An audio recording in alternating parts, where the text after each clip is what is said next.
बऱ्हाणपूर अंकलेश्वर महामार्गावरील खड्ड्यांच्या विरोधात राष्ट्रवादी काँग्रेस पार्टी शरद पवार गटाच्या माध्यमातून खड्ड्यांमध्ये खिचडी बनवून निषेध करीत अनोखं आंदोलन करण्यात आलं। बऱ्हाणपूर अंकलेश्वर महामार्गावर मोठ्या प्रमाणात खड्डे पडलेले आहेत आणि त्या खड्ड्यांमुळे नागरिकांना लहान मोठ्या अपघातातून जावं लागत आहे।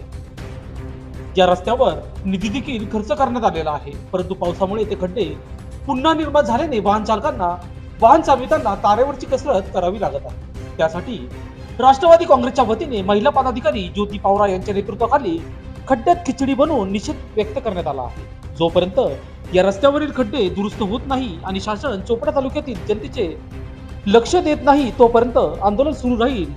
येणाऱ्या कालावधीमध्ये हे रस्त्यावरील खड्डे बुजले गेले नाही तर मोठ्या प्रमाणात आंदोलन छेडण्यात येईल असे देखील ज्योती पवार यांनी लोकशास्त्र न्यूजशी बोलताना सांगितले आहे।